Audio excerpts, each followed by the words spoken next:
No, listo, 3:30, entonces podemos arrancar. Bienvenidos a todos, buenas tardes.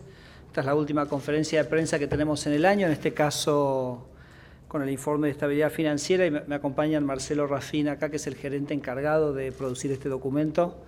Bueno, Lucas Liach, que todos lo conocen, que es el vicepresidente, y Agustín Torcasi, que es nuestro subgerente general de normas.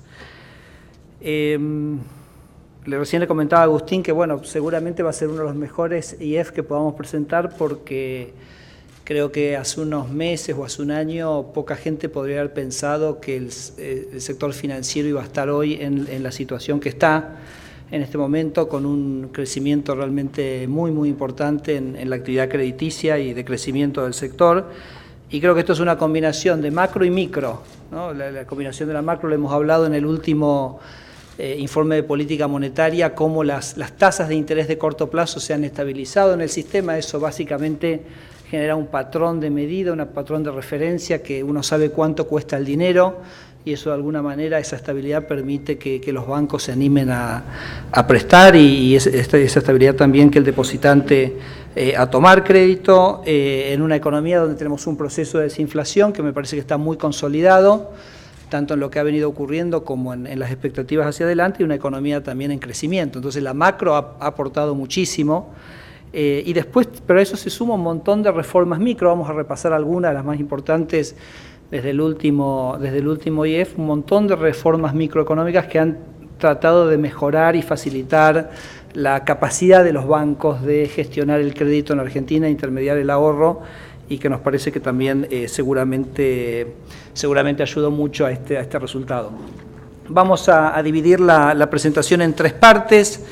Hoy tengo un poquito más de placas que lo acostumbrado, pero vamos a ir rápido porque son cosas interesantes para mostrar, pero no tenemos que demorarnos mucho.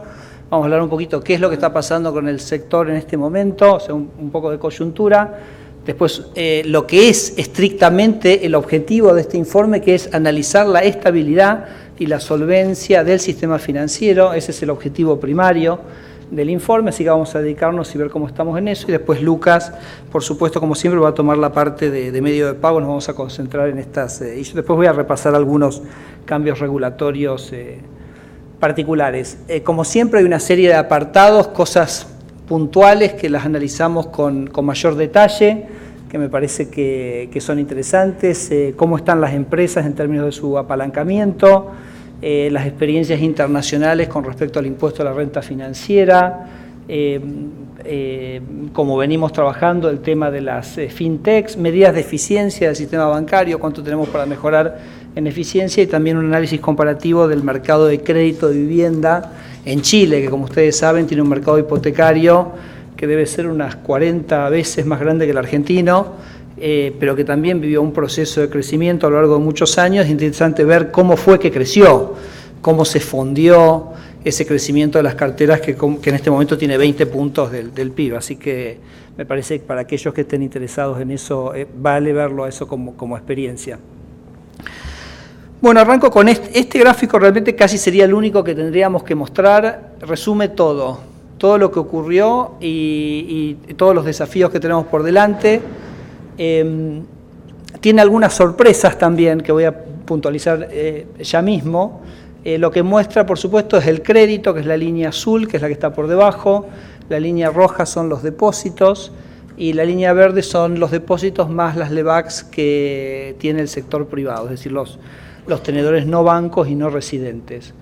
Entonces, nosotros ustedes saben, en el Banco Central tenemos tres objetivos centrales. Uno que tiene que ver con todo el tema de desinflación, que es lo que hablamos, lo que hablamos en el informe de política monetaria. Eso sí, es como, bueno, obviamente es un tema central, hay que hacer un poco de ruido con ese. El segundo eje es el desarrollo del sector financiero, que es el objetivo de la presentación de hoy, y el tercero es la eliminación del efectivo. Han sido los tres ejes centrales que siempre hemos trabajado. Entonces nosotros lo que decimos es que el éxito o no, como se tiene que medir, así como en la inflación tenemos las metas de inflación con los cuales se evalúa la gestión, en el caso del sector financiero es el tamaño del sector financiero, que como todos sabemos, lo hemos dicho infinidad de veces, es pequeñísimo en la Argentina. Entonces el éxito de nuestra gestión tiene que ser medido por el hecho de que los depósitos como porcentaje del PBI suban y que los créditos como porcentaje del PBI suban. ¿Qué es lo que ha ocurrido desde el promedio de 2015? Tomémoslo como referencia. Hasta ahora, digo, la sorpresa de este gráfico es que los depósitos han crecido más que los créditos. Digo sorpresa porque leemos muchas veces en los medios, bueno, pero que los depósitos vienen un poco más rezagados, etcétera. Claro, esto se reconcilia que gran parte del aumento de los depósitos han sido depósitos en dólares. Los depósitos en dólares han sido mucho más dinámicos que los depósitos en pesos. Obviamente blanqueo de por medio que también aportó muchísimo, pero si ustedes ven el promedio de los depósitos, 14,6 en el 2015, 15,9, es decir, hemos tenido un crecimiento de 1,3 puntos del PIB en la base de depósitos, pesos y dólares. Los dólares, además, regulatoriamente realmente los hemos puesto a disposición para que el sector financiero pueda prestarlos, así que han sido tanta materia prima como los depósitos en pesos, así que ese es un dato importante, o sea que en este sentido empezamos a avanzar, y los créditos que eran 12,1 puntos del PBI en 2015 están en 13,2, así que también hemos crecido un poquito menos que los depósitos, pero también hemos crecido, y lo que se ve en estas líneas en el 2017 es que el azul empieza a crecer muy fuerte y la roja se queda un poco más, con lo cual ahí lo que vamos a estar tratando, viendo con bastante detalle, es que la liquidez de los bancos empieza a caer. Es decir, los bancos tenían este gran colchón de recursos líquidos en la que invertían los depósitos. Por algún motivo, podemos dar muchas explicaciones, no se volcaba al crédito. En este momento se está volcando al crédito, empieza a caer los márgenes de liquidez y también es algo sobre lo cual obviamente queremos reflexionar. Y la verde, que es los depósitos más las LEVACs que tiene el sector privado, en cierta medida están mostrando la voluntad de los argentinos de ahorrar. Y muy a enfatizar la voluntad de los argentinos a ahorrar en instrumentos en pesos.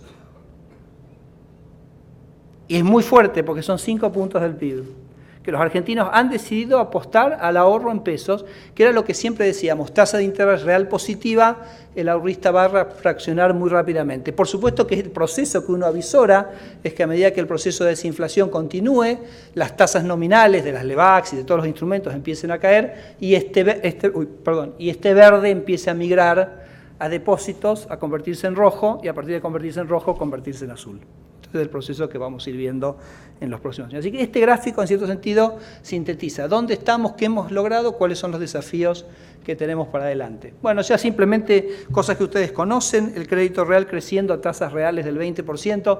Repito, yo creo que si vamos a los informes de los analistas de hace un año, nadie estaba pronosticando que esto iba a ocurrir. Como se ve, todos los segmentos están creciendo, empresas, familias con garantía real, deberían ser los hipotecarios. Muy importante el segmento de empresas que crezca porque es donde el crédito contribuye a la oferta y al contribuir a la oferta contribuye a la baja de la inflación.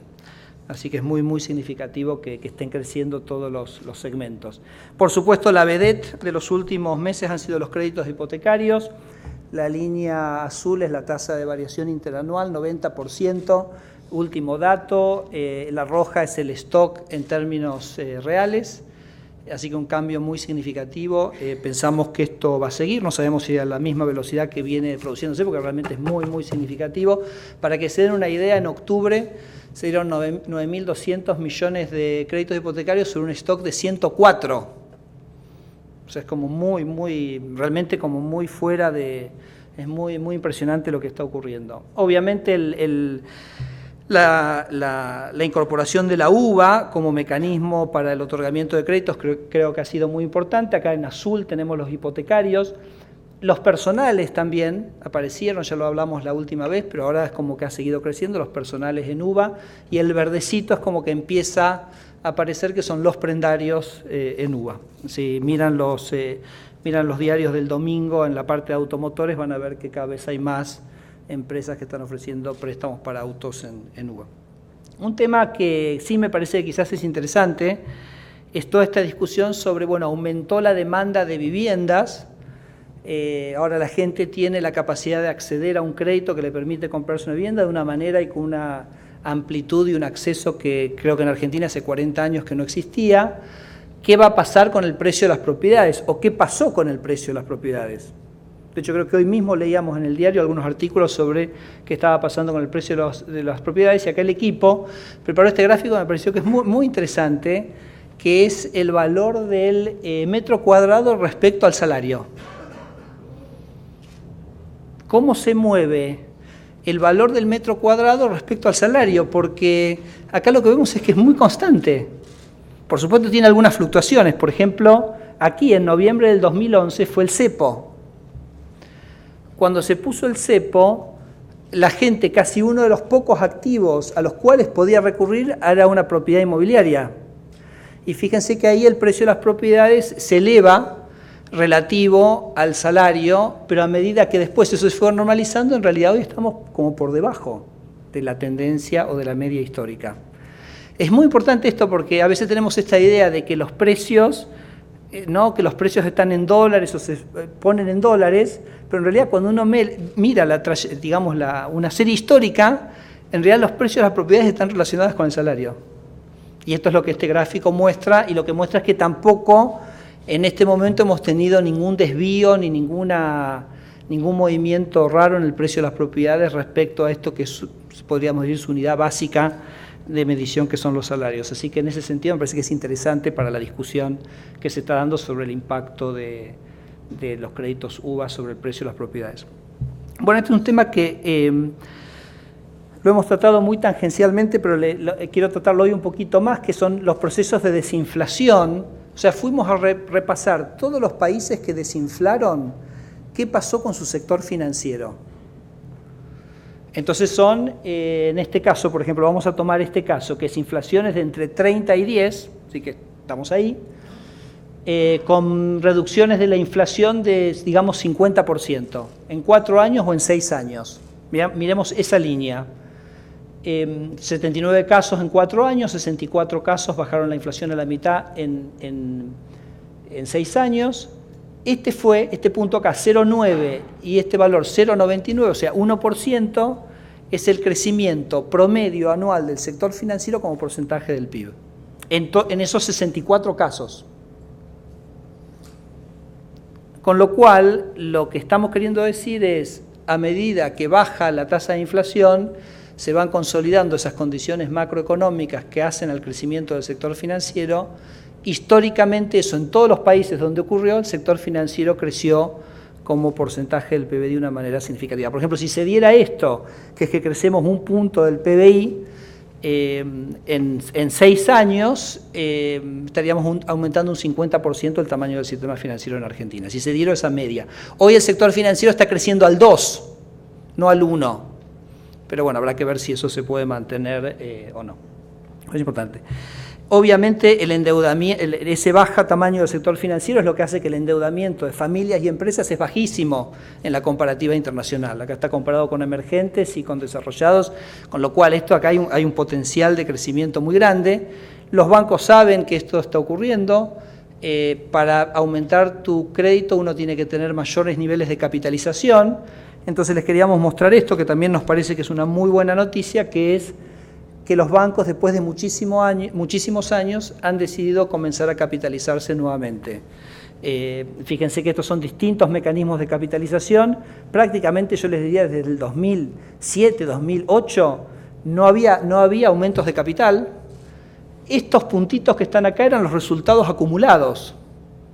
O sea, los bancos juntaban resultados pero no los ponían en el capital. Decían, bueno, voy a ver qué pasa. Y finalmente fíjense cómo en el 2016, si una parte importante ya lo ponen como capital, por eso acá esto empieza a ir para abajo, y este año ya empieza a haber incluso ofertas de ventas de acciones en mercados internacionales y en mercados locales, que no las veíamos de hace más de 10 años. Entonces me parece que esto es una señal muy buena y bueno, que está ahí, que ya ocurrió y que seguramente va a seguir ocurriendo. Un tema que seguramente después hablaremos más en detalle con el periodismo presente, o quizás no, es todo el tema de la renta financiera y su impacto. Nos pareció que era interesante mostrarles este gráfico, que era cuál es la incidencia de personas físicas en los instrumentos importantes que tiene el sector financiero, donde podrían ser grabados, que son las LEVACs, son los plazos fijos en pesos y los plazos fijos en dólares. Entonces, lo que tiene en la línea celestita es qué porcentaje de las tenencias de ese instrumento están en manos de personas físicas. Cuando hablo de LEVACs, hablo de las tenencias que tienen las personas físicas o las tenencias que tienen a través de un fondo común de inversión. Es decir, todas las tenencias que tienen personas físicas, ese sería el subconjunto de tenedores que pasarían a estar grabados. En la línea azul oscura, básicamente lo que hace es netea el mínimo no imponible que se ha impuesto en el proyecto, con lo cual el verdadero impacto, es decir, el porcentaje de tenedores que está alcanzado como porcentaje de los tenedores de cada instrumento, terminaría siendo esto. Fíjense en plazos fijos dólares, que el monto es muy pequeño. Esto lo que habla es que los plazos fijos en dólares son muchos plazos fijos de mucha gente, todos bastante chiquitos. Entonces agregan a un número que tiene un cierto volumen, pero el impacto impositivo resulta ser menor, por lo menos que respecto a pesos, que la línea azul es un poquito más alta. Pero como se ve igual, son números relativamente acotados. Ustedes saben que los instrumentos en pesos se va a grabar con una tasa del 5%, es decir, que si un plazo fijo da el 20, quiere decir que es 1. De los 20, uno resigna 1 en impuestos, para hacer un número así medio sencillo. Cuando uno mira, por ejemplo, que el gran cambio que ha tenido Argentina en estos últimos 2 años, el pasar de tasas de interés real negativas a tasas de interés real positivas, entonces es un cambio realmente muy significativo. Honestamente no pensamos que esto va a generar ninguna disrupción, ningún cambio realmente muy significativo. Tan solo si uno mira la tasa pasiva en los últimos 6-7 meses, subió más de 3 puntos, 3-4 puntos, con lo cual acá estamos hablando de un punto. Los movimientos incluso que se van dando en el mercado son de mucha mayor magnitud. Por supuesto, después hay otro tema, atenti para los banqueros que están en la sala, porque hasta ahora, por ejemplo, los intereses de los plazos fijos SER pagaban impuesto a las ganancias, con lo cual pagaban eventualmente hasta el 35%, y ahora van a estar grabados al 15%, con lo cual teníamos como un desbalanceo, que tributariamente los depósitos en SER estaban más gravados que los depósitos en pesos. Ahora esto se equipara, digamos, me parece interesante si no lo tenían presente. Por supuesto que los intereses que pagan todas las personas jurídicas, que antes pagaban 35, ahora pagan 25, con lo cual hay un conjunto, por supuesto pagan 25 sobre todas sus actividades, ¿no? Pero me parece que, digamos, el análisis de esto tiene que tomar un poquito en cuenta todos estos elementos, pero la verdad que no vemos realmente ninguna disrupción, ningún problema. Y déjenme decirles también que cuando fuimos consultados por esto, la verdad es sinceramente que uno, en todos los países del mundo, y eso es lo que hace el apartado, este impuesto existe, uno tiene que grabar todas las fuentes de ingreso, tanto las del trabajo como las del capital. Para aquellos que nos ha tocado algún momento en nuestras vidas vivir afuera, es como la cosa más natural del mundo, o sea, uno básicamente tenía un plazo fijo afuera y obviamente pagaba impuestos, y a nadie se le ocurría que eso no fuera así. Así que nos parece bien que Argentina empiece a normalizar y a tener un sistema tributario más transparente, más equitativo, y creo que también el sector ha respondido con una madurez realmente muy importante con respecto a esta propuesta. Así que eso me parece que es muy bueno. Bueno, yendo a la solidez del sistema financiero, muy rápido. No hay cambios, seguimos teniendo un sistema financiero muy sobrecapitalizado, o sea, con buenos niveles de capitalización. En términos de liquidez, que claramente, bueno, acá sí tenemos cambio, pero les quiero mostrar esto. Este es el nivel de liquidez de nuestros bancos, en una medida que nos hace seguir el Banco de Basilea. Este es el marco requerido por Basilea. Obviamente ya lo sabemos, nuestros bancos tienen demasiada liquidez, pero lo interesante es que ese nivel de liquidez ha empezado a caer, y eso a nosotros nos gusta, porque quiere decir justamente que estamos moviendo esa liquidez a actividades crediticias. Acá tenemos la caída de liquidez en dólares. Ha habido un cambio muy significativo en las aplicaciones y en cuánto los bancos se han animado a prestar esos dólares después de mucho tiempo de básicamente tenerlos en liquidez parados, rindiendo cero en el Banco Central. Eso se ha puesto a disposición de una serie de actividades productivas en el país. Por supuesto, tienen que ser actividades que tienen capacidad de generar dólares. de una manera u otra para asegurarnos que no tenemos riesgos por ese lado. Pero, claro, la gran diferencia respecto a lo que veníamos viendo en los IEF pasados es el derrumbe, casi podríamos decirlo así, de la liquidez en pesos.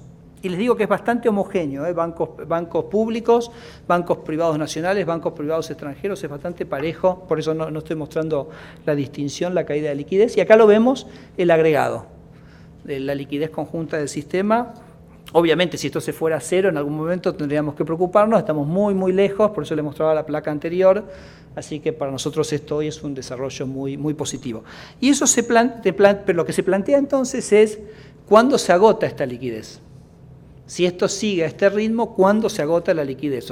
Claro, por supuesto, eso depende de cuánto vayan creciendo los créditos y cuánta liquidez aguantan los bancos tener o bajar. Entonces acá hay una serie de ejercicios que hizo también el equipo de Marcelo y de Agustín, donde básicamente tenemos tasas de crecimiento del crédito. Entonces Argentina está creciendo acá, el 2,2, en la línea más de abajo. El 1 es el crecimiento de 1% del PBI, era el que les decía que era como la media histórica de los países que desinflan. Entonces la pregunta es, ¿a cuánto se animan a llevar de liquidez los bancos? Asumamos que 25% es el margen de liquidez que quieren tener los bancos, entonces si uno crece al 2,2, quiere decir, y quiero mantener 25% de mis activos líquidos, quiere decir que en marzo del 18 se me acabó la liquidez excedente. Si quiero mantener ese 25, quiere decir que a partir de ese momento, por cada crédito que doy, tengo que buscar un depósito y aumentar mi base de recursos. Si creciera al 1%, ese número se traslada a abril del año 2019. O sea que depende mucho sobre la velocidad de crecimiento del crédito, qué tan rápido va a ser el momento, nosotros llamamos este día D, en el cual, por supuesto que esta situación difiere por bancos. Nosotros estamos viendo esta situación en cada banco, tenemos bancos que en 2 meses van a encontrar esa situación, que su liquidez excedente se habrá acabado y que tendrán que salir más agresivamente a buscar créditos y por supuesto que se va dando gradualmente en todo el sistema a medida que avancemos. Pero esto es como para tener una idea de la dimensión temporal.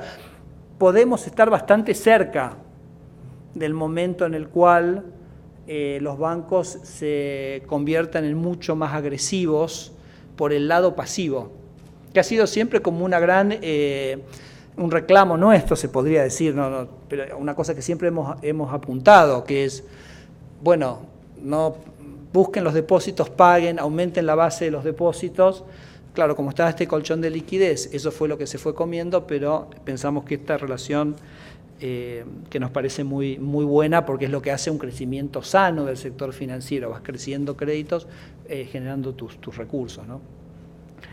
Un tema que también me parece muy interesante mostrarlo con esta perspectiva, que son los descalces de moneda extranjera. Fíjense cómo han ido cayendo los descalces en moneda extranjera de los bancos, es decir, cuánto de su patrimonio neto tienen expuesto a riesgo cambiario.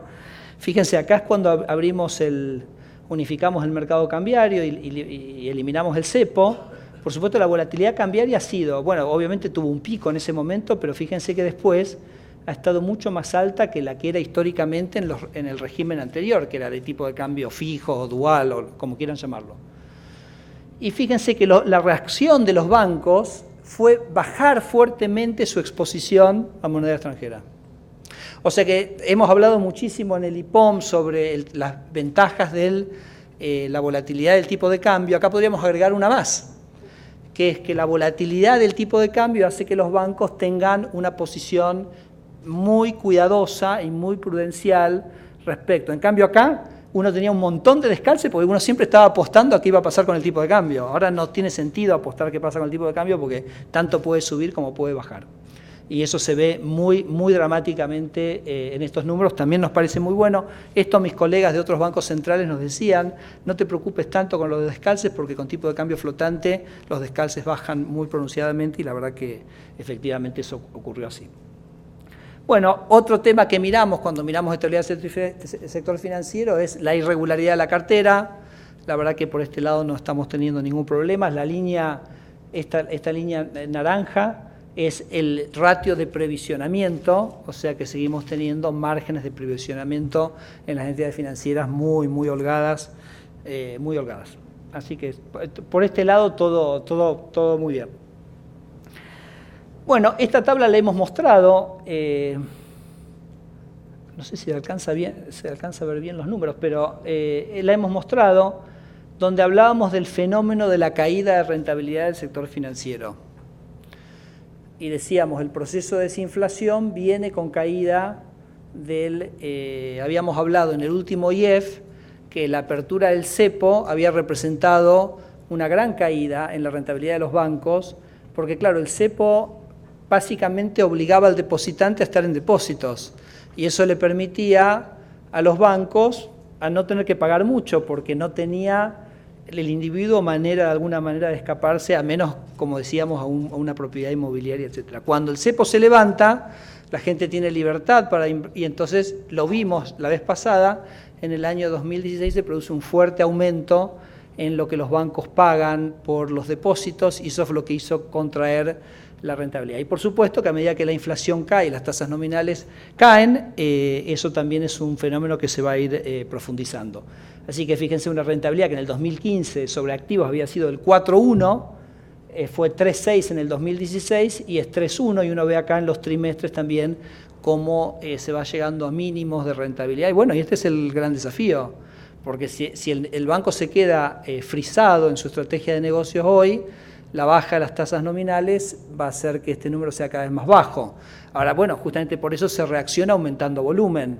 Entonces uno empieza a compensar con volumen, Si ustedes miran, por ejemplo, en 2017, lo que se paga por intereses fue creciendo, lo que se recibe de intereses, fue creciendo de la mano del crédito. Los egresos por intereses este año se mantienen bastante más estables porque aumentó mucho los depósitos a la vista. ¿Vieron cuando miramos los agregados monetarios que el M2 crece mucho más que el M3? Eso quiere decir que la gente ha decidido tener mucho más dinero a la vista. Eso también, digamos, ha ayudado a mantener este valor más corto. Bueno, comisiones sigue estando en valores muy bajos. Esto tiene para nosotros que ver tanto con la transparencia, lo hablamos bastante la otra vez, pero también con algunos temas regulatorios, como por ejemplo no permitimos que el seguro de saldo deudor se siga cobrando. Nos parecía que era un tema de transparencia que había que eliminar, así que comisiones realmente. Y quizás un dato sí bastante relevante son los gastos de administración que han ido cayendo, pero esto es volumen. Esto es estrictamente volumen, es decir, uno empieza a tener un activo, empieza a gestionar ese activo más hacia la cartera comercial y entonces empieza a tener más retornos, más hoja de balance, mantiene los costos como porcentaje del activo empiezan a caer, y eso obviamente es el camino a transitar. Yo comentaba en el último IEF que los bancos chilenos y los bancos colombianos tienen un costo por crédito que es 1/3 el de los argentinos. Bueno, el día que los bancos argentinos tripliquen su tamaño, ¿qué va a ocurrir? Vamos a estar igual. O sea que no hay un tema ahí, simplemente que es el camino que hay que seguir recorriendo, ¿no? Bueno, y han tenido un aumento acá en el año de impuestos, pero eso tiene que ver con la parte trimestral. Acá les mostraba gastos de administración que después de muchos años de ir creciendo, repito, por volumen, es la primera vez que empiezan a caer, y eso nos parece que es muy, muy positivo. Termino yo entonces mi parte. Lukas, no sé si querés hacerlo de acá o de ahí, pero... No, acá nomás está bien. Sí. Perfecto. Buenas tardes. Ahí vemos un poco cómo evolucionaron distintos medios de pago, la base 100 para el año 2016. Como ven, hay varios que más o menos se mantienen. Esto es cantidad de operaciones, no montos, es decir, no hay un tema de inflación, un tema nominal. Las dos que uno ve que más suben, son débitos directos y transferencias inmediatas. Otras que están más constantes son las tarjetas, cheques, etc. Básicamente, cuando nosotros empezamos a aprender un poco de esto de medio de pago, entendimos que está ocurriendo en el mundo esta competencia entre, por un lado, el mundo tarjetas y por otro lado, el mundo transferencias inmediatas, ¿no? Y nosotros tratamos de trabajar en los dos campos. En el mundo tarjetas, tratando de tener mucha más competencia en el sistema, y estamos viendo nuevos entrantes al mercado de adquirencia de tarjetas, bueno, toda la cuestión de la desinversión en Prisma. Creemos que en el año 2018 uno ahí va a tener un sistema verdaderamente competitivo que va a estimular el mundo tarjetas. Lo que pasó dentro de tarjetas, ahí quizás no se ve bien porque son mensuales, pero cuando uno ve, por ejemplo, los montos operados, débito subió un poco más que crédito, y esto tiene sentido por lo que fue el programa de precios transparentes. Uno a veces compraba crédito simplemente porque, bueno, quiero hacer pago electrónico y 12 cuotas sin interés. Cuando aparece el interés, la persona que ya tiene plata para hacer la compra, le conviene más usar tarjeta de débito. Eso entonces es un poco lo que ocurrió. Pero lo más notable, digo, es este crecimiento de las transferencias inmediatas. Y nosotros mucho de lo que hicimos fue impulsar los pagos con transferencia inmediata, básicamente haciendo nuevas maneras de transferir de manera inmediata. A esas nuevas maneras les llamamos Pay. Entonces, las billeteras electrónicas son un caso. También, en realidad, los propios bancos innovaron mucho, se hicieron más fácil muchas de las aplicaciones en los celulares. Argentina hoy es de los países en los que es más fácil pagarle a un desconocido con una aplicación de un celular, porque simplemente le pedís el alias. En mi banco, no voy a decir cuál, solo pongo una clave de 4 dígitos, el alias, enter, y le hice la transferencia. Esto del alias bancario se está usando cada vez más. A principio de año estábamos en 70.000 consultas de alias por mes. La mayoría de estas consultas de alias son cuando uno hace una transferencia, consultas a Coelsa, que es la base de datos que las tiene. Ese 70.000 se transformó en algo parecido a 100.000 en abril, 200.000 en mayo, 500.000 en agosto y 600.000 ahora. Es decir, la gente está usando más esto del alias para pagarse. Parece un tema menor, pero hace que la transferencia inmediata más pequeña se pueda usar más. Y Pay, acuérdense, no solo las billeteras, también es poder usar tu tarjeta para hacer un pago vía transferencia. Una novedad importante de este año fue que tanto Link como Prisma, que son los únicos que pueden ofrecer este servicio, empezaron a ofrecérselo a las cobradoras no bancarias. Antes teníamos la situación donde en un pago fácil había un cajero automático, la persona iba con su tarjeta de débito, sacaba la plata del cajero y pagaba la luz con cash. ¿Por qué? Porque era caro el arancel de la tarjeta de débito. Al estar este sistema Pay que lo abarata, estas cobradoras ahora pueden cobrar con tarjeta de débito, pero vía una transferencia. Es otra de las fuerzas que explican este aumento de las transferencias. Pero ciertamente nos falta bastante y, como le decimos, tenemos estas dos estrategias: impulsar el mundo de transferencias y hacer más competitivo el mundo de tarjetas. Esto laberíntico, no lo van a leer desde ahí, pero simplemente está en el IEF para el que le interese entender este mundo de medios de pago, que la verdad que es bastante complejo, y las distintas etapas que tiene, pero lo uso solo como excusa para, ahí donde dice compensación, bajo valor, la parte naranja, y está Coelsa, que es el que está administrando este nuevo producto que se llama Devin. Es algo, por ahí oyeron hablar, casi nadie lo usa de momento, ya algún banco lo estuvo promocionando para sus empresas. Devin es débito inmediato, es el que inicia, es el que cobra. Entonces vos me das tu alias y yo te hago un pedido de pago y vos solamente tenés que decir OK. Esto creo que se va a usar mucho para pagos de empresas. El año que viene va a estar lista la fase 2 y la fase 2 le diría que es bastante más revolucionaria, que es siguiendo el modelo de lo que se llama la Payments Directive de Europa, que es que básicamente los individuos puedan conectar su cuenta bancaria a quien quieran y en particular a nuevos medios de pago. Entonces uno va a poder autorizar a alguien a hacerle debines de su cuenta, a hacerle débitos de su cuenta. Entonces yo con eso es más fácil que me pueda enrolar en nuevos medios de pago, también para cobros tradicionales de otras empresas, pero creemos que es algo que va a tener mucho peso y es lo que definitivamente va a abrir el sistema de medios de pago a estos nuevos jugadores. Pero si abren su home banking o su banca por celular, ya van a ver que todos los bancos tienen el Devin ahí y uno puede pedirle un débito a alguien. Bueno, esto es un poco las novedades que quería contar.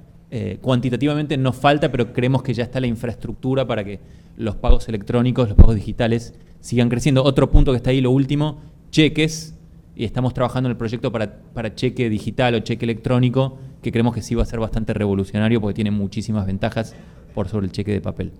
Eso es todo.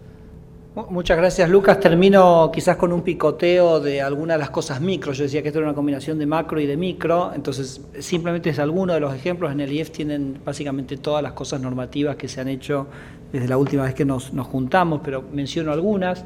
Por ejemplo, hemos trabajado bastante para simplificar los trámites hipotecarios, eliminando la obligación de una tasación. Claro, en un crédito prendario, por ejemplo, la tasación es básicamente el valor del vehículo que se está prendando o del bien que se está prendando. Entonces, muchas veces en un banco se puede usar directamente el valor de escritura como valor de tasación. Por ejemplo, un banco donde el crédito es muy inferior al valor de la propiedad, quizás porque uno vendió otra propiedad y simplemente está haciendo un pequeño upgrade, entonces el crédito hipotecario es pequeño. La verdad que no tiene sentido en ese caso tomarse el trabajo a hacer una tasación, uno directamente usa el valor de escritura y eso agiliza enormemente, abarata costos de los créditos hipotecarios. En el mismo sentido, acá cuando dice extensión de garantías preferidas A y B, la B puntualmente básicamente permite tomar como garantía para un crédito hipotecario un bien que no esté escriturado, simplemente con boleto. Dice un desarrollador, la prensa lo ha tratado esto extensamente, ¿no? Pero la idea es que un desarrollador termina una propiedad, entrega las viviendas, la gente tiene posesión de su vivienda, no está todavía la escritura por distintos motivos, bueno, se puede arrancar con el crédito hipotecario de cualquier manera.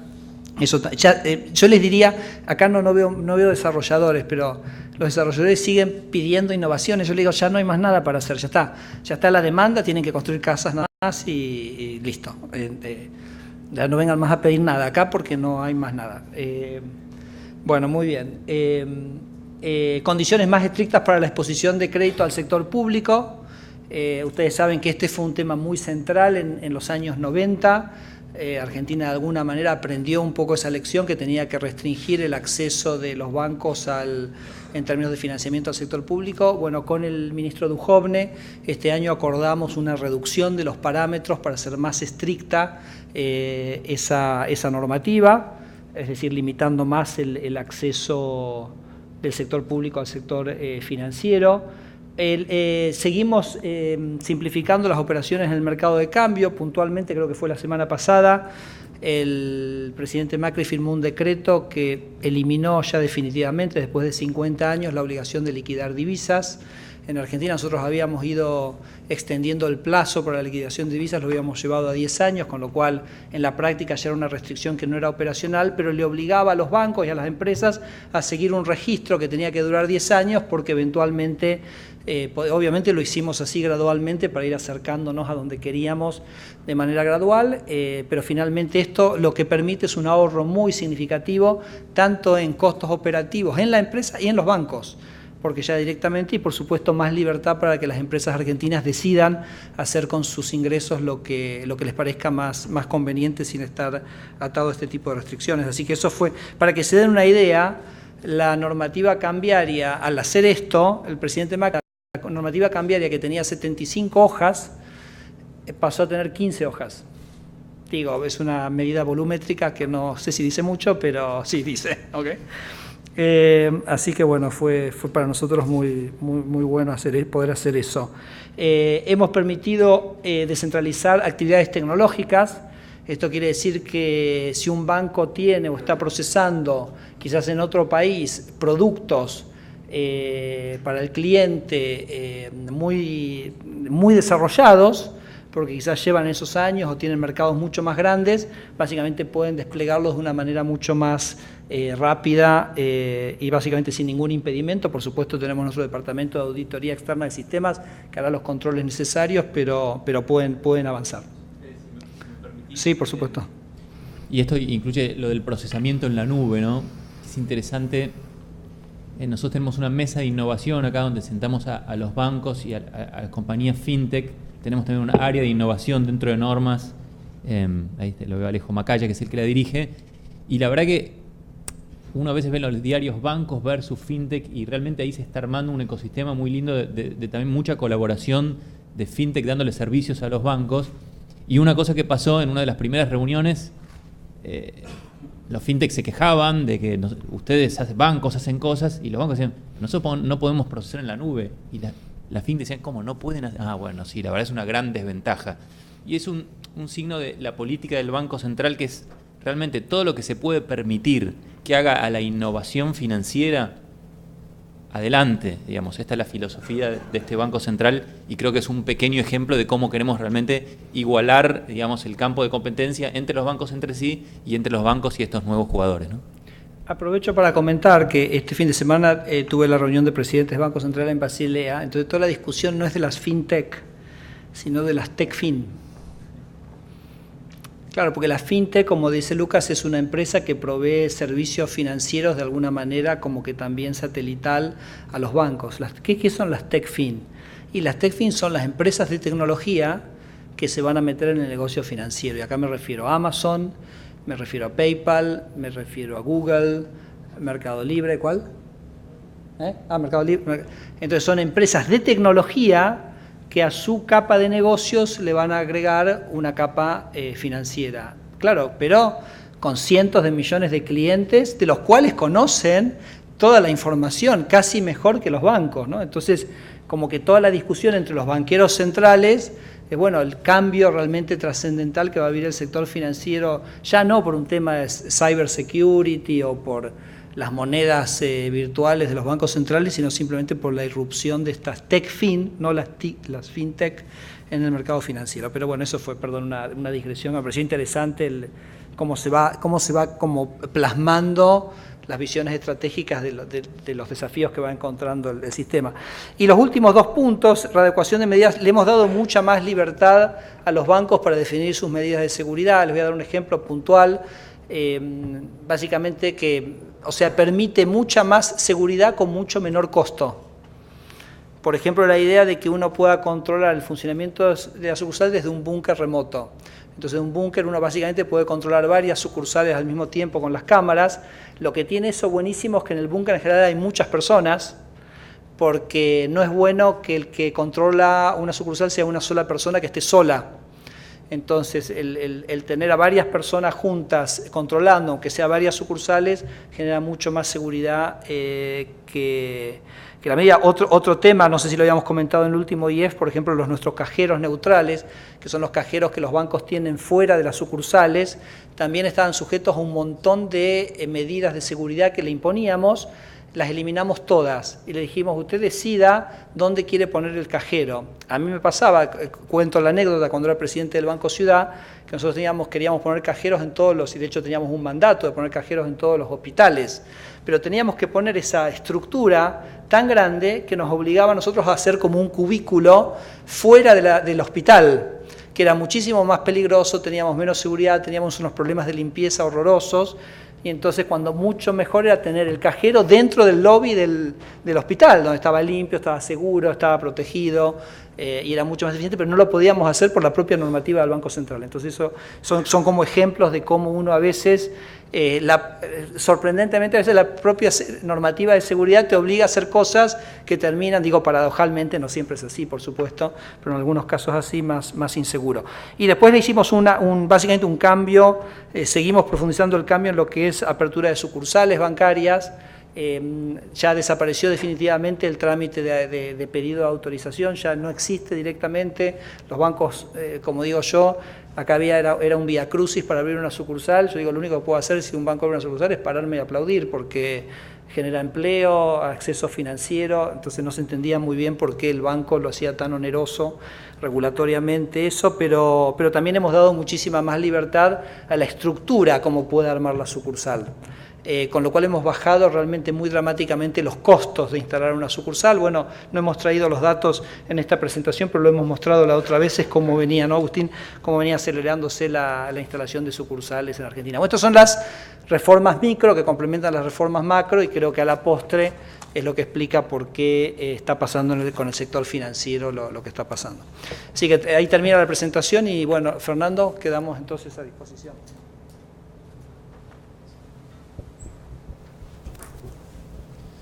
¿Qué tal?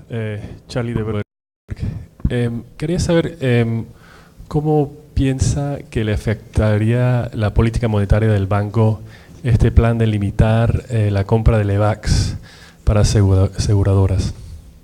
Gracias. Sí, no limita. Obviamente es un tema que hemos hablado muchísimo.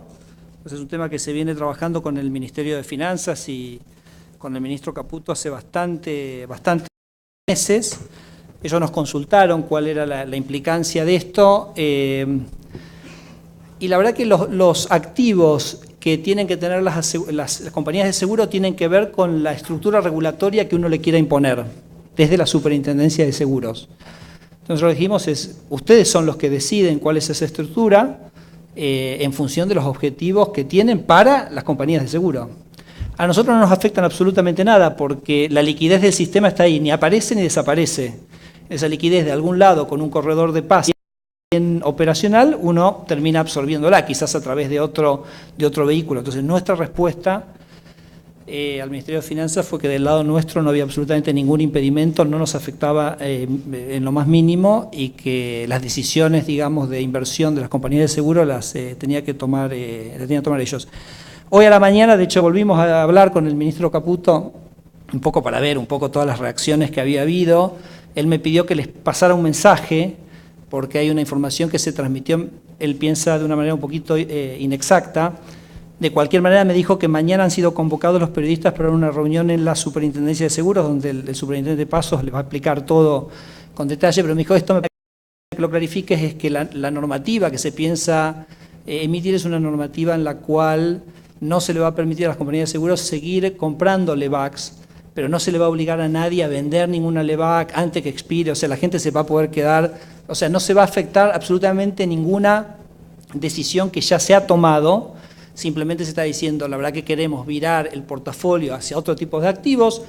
Creo que el Ministerio de Finanzas tiene una visión que tiene mucho más orientada al desarrollo del mercado de capitales y eso lo trabajan ellos, pero me pidió que como se había transmitido periodísticamente esta idea de que iban a tener que venderse, eso no va a ser así, lo va a explicar mañana, pero nos pareció a los dos importante poder clarificarlo hoy. Buenas tardes, Marcela Pagano del diario Clarín.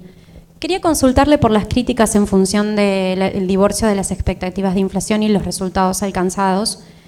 Hubo críticas de Alfonso Prat-Gay, el exministro. Básicamente dijo que las tasas no tienen sentido que estén tan altas. Y también Martino, que no sé si está por acá, de la HSBC, dijo que le parecían esta semana que estaban un poco altas. Básicamente, ¿alguna reflexión al respecto de estas críticas de sus pares? No, por supuesto, siempre. No, a ver, es el debate de siempre, ¿no? Yo por ahí arrancaría la respuesta de qué hablamos cuando hablamos de la tasa. Me parece que es importante detenernos un minuto en esto, porque de lo que se habla son de las condiciones monetarias. Repito, hay 200 países en el mundo, hay 5 que tienen inflación. Cuando yo me junto, como decía, con mis colegas de bancos centrales de otros países del mundo, países que tienen inflación del 2-3%, y pregunto a ustedes cómo lo hicieron, controlando las condiciones monetarias. No puede haber inflación si las condiciones monetarias no acompañan. ¿Cómo uno controla las condiciones monetarias? Hay distintas metodologías. Por ejemplo, nosotros hemos elegido controlar las condiciones monetarias fijando la tasa de interés. Habrás leído o habrás escuchado, por ejemplo, que alguna gente dice los agregados monetarios están creciendo demasiado rápido. Bueno, obviamente, uno para controlar y desacelerar esos agregados tiene que subir la tasa. O si uno decidiera fijar la cantidad de dinero en un cierto valor, la tasa automáticamente en el mercado va a subir. Entonces, cuando alguien te está diciendo los agregados monetarios están creciendo muy rápido, te está diciendo la tasa está muy baja. Se está focalizando en los agregados, no se está fijando en la tasa, pero son como dos aspectos de la misma moneda. Lo mismo el tipo de cambio, porque sabemos que la tasa también tiene su relación y su canal de transmisión a través del tipo de cambio. Entonces, la gente habla de distintos temas y en última instancia la tasa es simplemente una manera de implementar esa restricción sobre las condiciones monetarias. Entonces, la primera reflexión, creo que se habla de muchas cosas que al final terminan siendo lo mismo, dichas de distintas maneras. Y si usted le pregunta a una persona que dice los agregados están creciendo muy rápido, bueno, entonces quiere decir que la tasa tiene que subir, te van a decir sí. Porque si uno desacelera los agregados, en el mercado monetario la tasa va a subir. Entonces, en definitiva, estamos diciendo exactamente lo mismo. Nosotros tuvimos el debate, viene dándose este debate en Argentina, sobre el rol de una política monetaria contractiva. Sobre todo, obviamente sobre el tema de la inflación, creo que no hay, cuando uno sale quizás de la realidad argentina y ve lo que ha ocurrido en todos los países del mundo, sabe que la restricción monetaria es lo que te va a llevar a bajar la inflación. Tampoco hay que irse a Copenhague, con ir a Asunción alcanza. Pero creo que el debate más interesante ha sido sobre el producto. O sea, ¿cuál es el impacto de subir la tasa sobre el producto? Y nosotros lo que argumentamos el año pasado, sobre todo cuando Argentina viene de tasas de inflación que están muy fuera de escala respecto a lo que se encuentra en el resto del mundo, que bajar la tasa de inflación iba a tener un efecto muy reactivante sobre el nivel de producto. Yo creo que ese debate, aunque sea lo mostramos en la evidencia internacional, en Nippon, vos creo que has estado acá escuchándolo, lo ha demostrado la evidencia argentina. El año pasado nosotros tuvimos una posición muy restrictiva en política monetaria, generó una caída muy abrupta de la inflación en la segunda mitad del año pasado y la economía en ese mismo instante empezó a crecer y sigue creciendo de una manera bastante consistente desde ese momento. Me parece que ese debate en algún sentido ha sido zanjado. ¿Por qué se produce eso? Porque claro, la baja de la tasa de inflación lo que te reduce es un montón de incertidumbres. Entonces es cierto que la tasa te puede aumentar algún costo, pero te baja un montón de costos en el término de incertidumbre. ¿Por qué el crédito está creciendo como está creciendo? Porque la gente ve que hay un marco macroeconómico que tiene cierta estabilidad. Lo otro que vos, entonces sería, digamos, una segunda parte de la respuesta. Y con respecto a las expectativas, bueno, yo la verdad que me permito diferir, digamos, en la visión. Nosotros cuando empezamos el proceso de medición de expectativas, que fue por allá por mayo, habrá sido del año pasado, mayo, junio, ¿te acuerdas? Mayo, junio del año pasado, las expectativas de inflación para el año 2018 eran de 14% y hoy son de 16%. Es decir, es cierto, fueron de 14 a 16, pero dentro de una economía que venía de una inflación del 40%, decir que se movieron 2 puntos en 20 meses, habla en realidad de expectativas que están bastante ancladas respecto a los niveles de inflación que veníamos transitando. Veníamos de 40% de inflación, se pensaba 14, está en 16, lo mismo para el año 2019. Entonces, el proceso de desinflación está muy instalado en las expectativas, ya lo hemos hablado también en el IPOM, quizás no a la velocidad o no respecto a las metas establecidas, pero con un proceso de desinflación que está muy claramente consolidado y que no se ha modificado en lo más mínimo en estos últimos 18 o 20 meses. Entonces me parece que eso también me gustaría remarcarlo. Sí, por acá. Paola Coaín del diario Perfil. Siguiendo un poco con el tema de límites a aseguradoras, quería saber si está en el horizonte que se implemente algún tipo de medida similar en el sistema financiero a bancos, por qué sí o por qué no, o si tendría algún impacto. Y una pregunta para Lucas Liach tiene que ver con la presentación. Esta mañana se conoció que hay un nuevo banco digital, Brubank, que pidió ser autorizado por el Banco Central, que operaría 100% digital. Quería saber, en esos casos, cómo se evalúa el ingreso del efectivo, la captación de fondos, para cumplir con todo lo que tiene que ver con normas de lavado. No, te contesto con mucha contundencia, o sea, no podría nunca ser que se restringiera a los bancos, porque los bancos son uno de los actores principales a través de los cuales nosotros absorbemos la liquidez. Entonces, yo escuché, me comentaron que estaba ese rumor, y digo, pero ¿qué? ¿Nosotros haríamos eso? O sea, no tenía ningún sentido, así que no, digamos, borralo porque no, eso no va a ocurrir. El otro punto, sí, hay en este momento al menos 3 bancos que el año que viene pasarían a ser digitales, o sea, hay un banco solamente digital que ya está autorizado, otro que se volverá solo digital y este que vos comentás que está en proceso de autorización del Banco Central. Un banco puramente digital es simplemente un banco, igual que los que vos conocés. ¿Vos vas a sucursales mucho o no? Bueno, es eso. Haces todo lo mismo control, o sea, vas a un cajero automático, retiras plata, lo haces con tu banco, con un banco digital. La única diferencia es que ni siquiera podés ir a la sucursal, pero por ejemplo para vos no sería ninguna diferencia.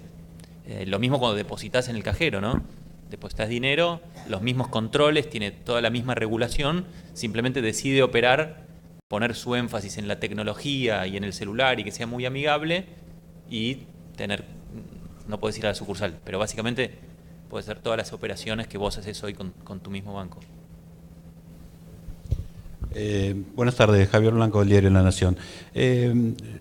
Presidente, se desató en las últimas semanas un debate sobre el nivel de la tasa, como señalaba la colega, pero además sobre el impacto que tienen los agregados monetarios. Concretamente, Guillermo Calvo planteó que con la tasa de interés tan alta en un mundo de tasas tan bajas, estaban entrando más capitales especulativos y que eso aumentaba, a su vez, tenía impacto sobre los agregados monetarios, sobre los que ustedes ya, inclusive en los últimos documentos, mostraron algún tipo de preocupación porque marcaron que iban a ser más activos con operaciones de LEVAC en el mercado secundario con ese propósito, por ejemplo. ¿Qué tiene para decir? ¿Analizarían la posibilidad de algún tipo de regulación al ingreso de capitales? La participación de los no residentes, por ejemplo, en el stock de LEVAX es muy baja. Creo que Esteban, estabas por acá, 8%, ¿no? Con lo cual la entrada de capitales en mucha medida va a otro tipo de instrumentos, que pueden ser, no son instrumentos del Banco Central puntualmente, ¿no? Pero me parece que Argentina, bueno, justamente salió de muchos años donde este tipo de movimientos de capitales estaba restringido, quizás en el sentido inverso, pero que no deja operar. Así que yo diría que en principio, a menos que sea algo muy, muy específico, como ya hemos hecho y lo hemos charlado en alguna instancia, ¿se acuerdan cuando nosotros arrancamos? Nosotros a las LEVACs hicimos que nos puedan tradear en Euroclear. Y eso de alguna manera se las hacía más difícil de acceder por parte de los no residentes. Pero hasta ahí uno puede llegar. Después cuando uno empieza a decir a este individuo lo permito, a este no, empieza a generar todo un entramado regulatorio y de control que me parece que no es el lugar hacia el cual Argentina está caminando, ¿no? Entonces, aquello otro lo hicimos, pero me parece que hasta ahí de alguna manera nos parece que puede ser apropiado. Respecto a tasa y agregados, me parece que, bueno, ya medio se lo contesté a Pagano, básicamente lo mismo, hay gente que pone distinto énfasis. Guillermo Calvo, digamos, Argentina tuvo una cosa que se llama la convertibilidad, que fue poner el énfasis en otro instrumento. Entonces, bueno, hay gente que sigue pensando que Argentina tendría que ir a un sistema así, eso es un poco lo que plantea Guillermo Calvo. Nosotros, la verdad que hemos hecho siempre un punto de que eso para Argentina terminó dándole un nivel de rigidez a su capacidad de absorber shocks que terminó siendo muy pernicioso y que, bueno, íbamos a hacer de alguna manera una apuesta a otra cosa, una construcción que nos iba a hacer un camino de desinflación más difícil, porque sabemos que sin el ancla del tipo de cambio es más difícil coordinar expectativas, pero que iba a generar una economía mucho más robusta, con mucha más capacidad de ajustarse. Y de hecho yo creo que lo vamos viendo a eso, la economía viene creciendo hace muchos trimestres a un ritmo bastante sostenido, ha tenido que enfrentar bastantes shocks externos, el tipo de cambio funcionó como absorbedor de esos shocks de una manera muy, muy correcta. Hoy, por ejemplo, lo veíamos mismo, Javier, en el mercado cambiario, y que el real se depreció 1%, también tuvimos un movimiento del tipo de cambio. Entonces, esas son todas cosas que permiten proteger la actividad doméstica y que me parece que Argentina no supo construir en el pasado, y por el bueno, ese tipo de propuestas como la que dice Guillermo es usar este otro instrumento, nos parece que más allá de sus virtudes en el corto plazo, definitivamente en el largo plazo no es la construcción de la macro que permita un crecimiento sustentable que estamos buscando construir. Más allá que el trabajo puede ser un poquito más arduo y más tedioso y más largo. Fernando Nolé de La Prensa. Sí. Federico, ¿cómo crees que puede influir este nivel de tasa que aplica el Banco Central sobre la actividad económica para los próximos meses y sobre la canalización de inversión en la economía real? Para no repetir yo. Como yo en algún sentido ya medio contesté que estaba este debate sobre tasa y actividad, lo dejo a Lucas para que dé otra alguna vuelta más. Primero, bueno, esa comparación 2016-2017, donde incluso 2017 fue un año donde la política monetaria fue un poco más contractiva y el nivel de actividad creció, con lo cual es un poquito difícil atribuir ese rol sobre la actividad económica, ¿no? Y un punto también interesante es cuando uno ve qué componentes están creciendo. Uno diría, bueno, si esta tasa te tira abajo la actividad económica, debería ser por componentes sensibles a la tasa, que tienen a ser los de plazo más largos, inversión, construcción, y vos ves, ¿qué es lo que más crece en la Argentina en el 2017? Inversión, construcción. Entonces es un poco difícil hacer el argumento. Nosotros, como explicó Federico, creemos que el rol central es el de establecer de la tasa y el canal central es el de establecer las condiciones monetarias y por distintos canales eso termina afectando la tasa de inflación y ese es su efecto principal.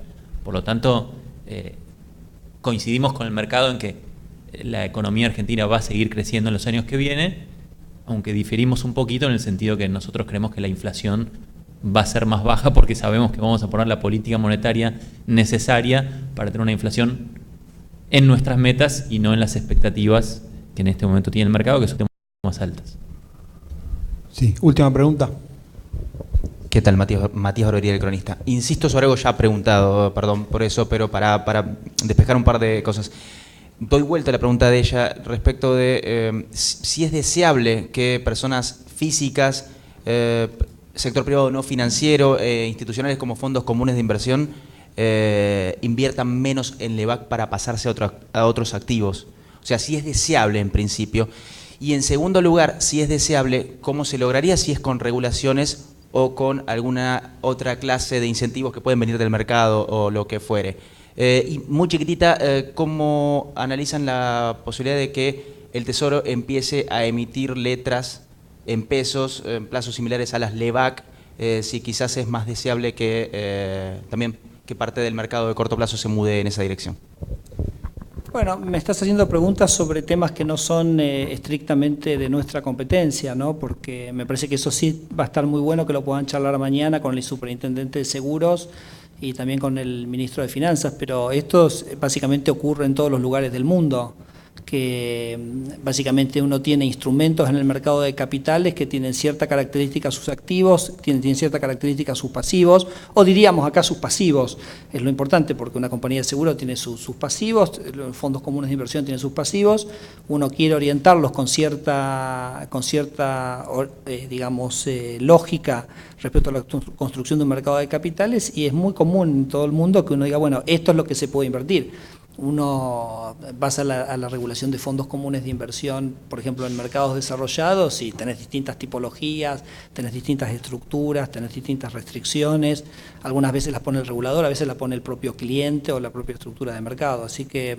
me parece que qué se está buscando en ese sentido es una discusión, me parece muy interesante, que tiene que ver con el desarrollo del mercado de capitales, que me parece que tienen que preguntar allí, ¿no? Porque en tu presentación dijiste que es esperable también que la curva de depósitos más LEVAC se vaya transformando en curva de depósitos, o sea, terrible que con el sistema financiero y el sector bancario.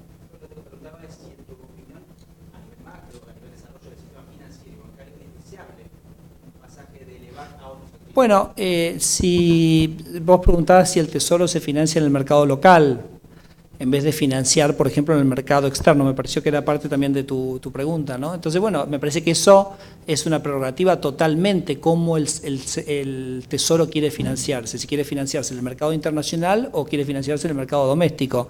La verdad que el financiarse en el mercado internacional a nosotros nos genera la obligación, o mejor dicho, digamos, como queremos acumular reservas, hemos estado comprando reservas y nos obliga después a esterilizar, ¿no? Entonces, ese aumento en la hoja de balance del cual hemos hablado. Eso, si fueras al mercado local, de alguna manera no estaría más ese circuito.